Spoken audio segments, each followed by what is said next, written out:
갑작스러운 환난이나 고통이 몰려올 때 우리는 이런 질문을 던질 때가 있습니다. 산다는 게 도대체 뭔지? 이것을 조금 좋게 이야기한다면 이런 주제입니다.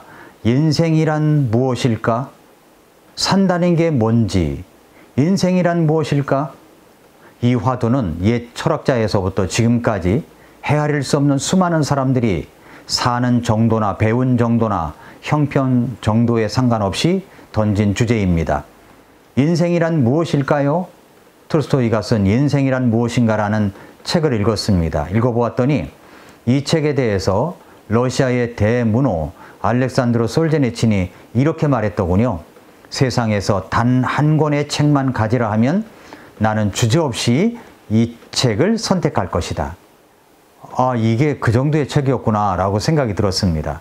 그런데 톨스토이조차도 뭐라고 그랬냐면은 나의 전쟁과 평화, 안나 까레니나는 잊혀져도 이 책만은 영원불멸하리라 이렇게 말했습니다. 그 정도로 톨스토이의 인생이란 무엇인가는 그가 죽음에 이른 그 순간까지 인생이란 무엇이며 어떻게 살아야 하는가라는 깨달음을 담고 있는 책입니다. 이 책은 소련 치하에서 영적 측면을 지향하며 종교적 인용문이 지나치게 많다는 이유로 출간이 금지되었다가 페레스트로이카 이후에 1995년 러시아에서 다시 출간이 되었는데 전 국민적 인기를 끌게 되어가지고 아주 짧은 기간에 300만 부 이상이나 판매된 책입니다. 톨스토이의 마지막 대작이며 인간과 진리에 대한 천착에 온 생애를 바쳤던 책 인생이란 무엇인가에 대한 질문과 내용을 이 치밀한 구상과 세심한 고찰을 거쳐서 15년 만에 집대성한 필생의 대작이라고 할 수가 있습니다. 여러분은 철학적인 것은 아닐지라도 여러분의 인생에 대해서 이렇게 질문해 본 적이 있습니까? 사는 게 대체 뭔지? 인생이란 무엇일까?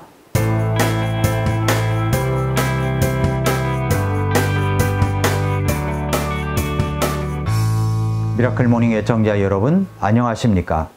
누군가 이런 말을 했습니다. 무엇보다 좋은 책부터 읽어라. 그렇지 않으면 결국 평생 그 책을 읽을 기회를 놓치게 될 것이다.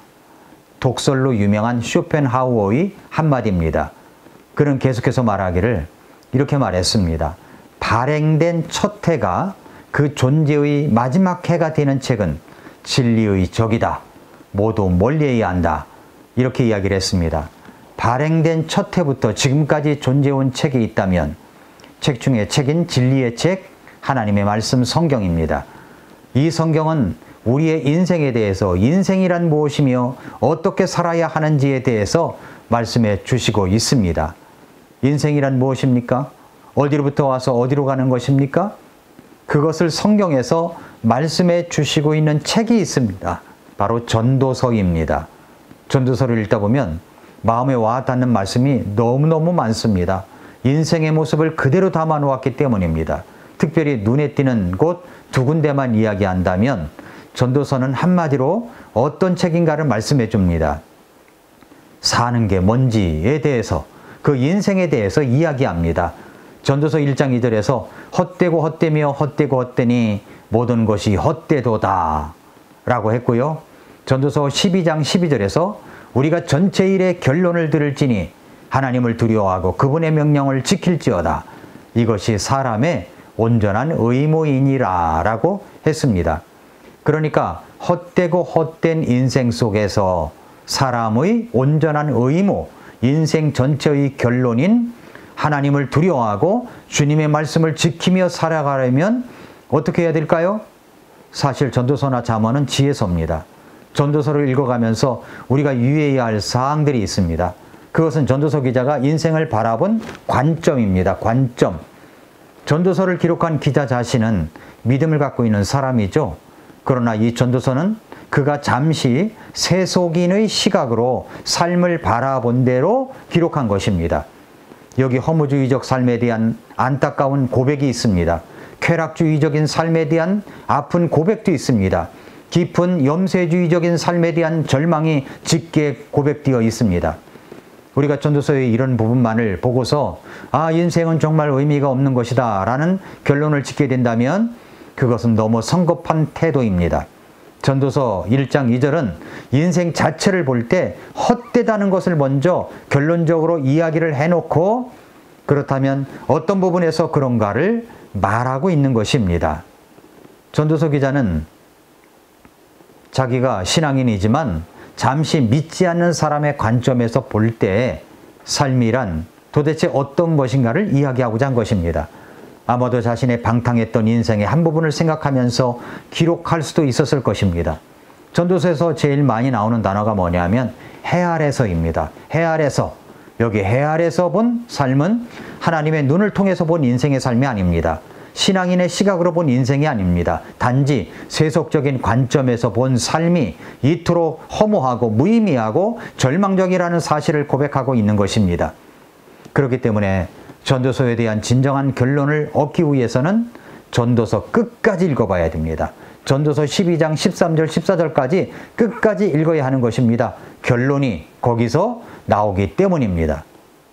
전도서와 잠언은 지혜 문학서입니다. 이 두 책은 똑같이 하나님의 관점에서 어떻게 인생을 지혜롭게 살 것인가에 대한 지혜로운 삶을 추구하면서도 서로 다른 방식으로 접근하고 있다고 우리가 생각해 볼 수가 있습니다. 잠언은 가정적인 모습으로 인생을 지혜롭게 살아가는 방식을 설명합니다.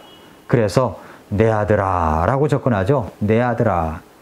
그런데 전도서는 그와는 대조적으로 우리가 살고 있는 이 삶 전체를 하나의 집단으로, 하나의 문화로 보고 있습니다. 우리가 살고 있는 이 삶의 문화, 우리가 살고 있는 이 공동체, 우리가 살고 있는 이 지구상의 인생들, 사는 게 도대체 뭔지, 도대체 인생이란 무엇인가 라는 보다 포괄적인 의미에서 인생에 대해서 교훈을 다루고 있습니다. 잠언은 대단히 교훈적입니다. 그래서 내 아들아 라고 부르면서 이야기하듯이 어떤 구체적인 인물을 불러가며 교훈을 전달하는 식으로 서술되어 있습니다. 그러나 전도서는 고백적으로 서술되어 있습니다. 내가 보았더니, 내가 해 아래서 사람들을 관찰했더니, 이것은 전도서의 기자가 인생을 바라보고 난 뒤 마음 깊은 곳으로부터 우러나온 고백인 것을 알 수가 있습니다. 여러분은 여러분의 인생에 대해서 관찰을 해본 적이 있습니까? 내가 내 인생을 보았더니 사는 게 뭔지, 내가 해 아래서 사람들을 관찰해 보았더니 정말 사는 게 뭔지, 이런 생각들은 신분에 상관없이 드는 순간이 있습니다. 철학자는 거창하게 이야기를 했습니다. 그러나 성경의 전도서 기자는 우리 마음에 다가오도록 말씀합니다. 인생이란 무엇인가라는 주제로 책을 쓴 분들은 꽤 있는 것 같습니다. 톨스토이 외에도 이것이 인생이다 라는 책을 쓴 찰스 콜슨이라는 분이 있습니다. 종교계의 노벨상이라고 부르는 템플턴 상을 수상한 찰스 콜슨은 1960년대에 미국의 닉슨 대통령에게 있어서 막대한 권력을 가진 최측근이었습니다. 그런데 그만 워터게이트 사건에 연루되어 감옥 생활을 합니다. 그는 감옥에서 이런 질문을 하게 됩니다. 인생이란 무엇인가? 그동안 권력과 명예로 자신의 생애를 가득 채웠었지만 결국 돌아온 것은 감옥이었습니다. 그리고 그는 그 감옥에서 예수 그리스도를 만나 구원을 받게 되었습니다. 그리고 나서 그는 추록한 후에 교도소 선교회를 만들어 복음을 전하는 일에 힘썼습니다. 백악관에서 감옥까지 그리스도인 이제 어떻게 살 것인가라는 책도 썼습니다. 그 찰스 콜슨이 이렇게 말했습니다. 인생의 역설을 이해하는 것이 인생의 열쇠이다. 인생의 역설을 이해하는 것이 인생의 열쇠다. 사는 게 뭔지, 인생이란 무엇인가에 대해서 알려면 인생의 역설을 이해하는 것이 인생의 열쇠라고 말합니다. 여기에 역설이라는 주제가 나옵니다. 역설이 무엇입니까? 뒤집어서 생각해 보는 것입니다. 사는 게 뭔지를 뒤집어서 생각해 보는 것입니다. 인생이 뭔지를 뒤집어서 생각해 보는 것입니다. 인생이 뭡니까? 사는 게 뭡니까? 뒤집어서 생각해 보는 것입니다. 성경도 그렇게 뒤집어지는 말씀을 하신 말씀이 있습니다. 역설이죠. 역설. 하나님을 두려워함이 즐거움이다. 약함이 곧 강함이다. 주는 것이 받는 것보다 복이 있다. 낮아지는 것이 높아지는 것이다. 생명을 얻으려면 생명을 잃어야 된다. 고난이 영광이다. 이런 말입니다. 아니 어떻게 약함이 강함이 될 수가 있습니까? 어떻게 고난이 영광이 될 수 있단 말입니까? 사랑하는 애청자 여러분, 성도 여러분, 인생은 역설입니다. 뒤집어서 생각해 보는 것입니다. 뭔가 고통이 있습니까? 뭔가 시련이 있습니까? 뭔가 생각해도 되지 않습니까? 사는 게 뭔지, 인생이 뭔지, 왜 이런 일들이 나에게 일어나는 것인지 모르겠다고 생각하고 있습니까? 그렇다면 그것을 뒤집어서 생각해 보십시오. 뒤집으면 뭔가 보입니다. 약함이 곧 강함이라고 했습니다. 약함이 강함입니다. 고난의 약함, 역경이라고 하는 약함, 질병이라고 하는 약함이 곧 나의 강함이 될 수 있습니다. 성경은 그 인생의 역설에 대해서 말씀합니다. 사는 게 왜 이렇게 힘듭니까? 사는 게 뭔지. 그런데 약함이 강함입니다. 여기 역설 인생의 기쁨이 있습니다. 왜 약함이 강함이고 고난이 영광입니까? 다음 시간에 계속 생각해 보겠습니다. 오늘 나에게 다가온 이 고통과 환난이 있다면 뒤집어서 생각하고 주님 앞에 엎드리는 시간이 되시기를 바랍니다. 약함이 곧 강함입니다. 오늘도 미라클 모닝입니다.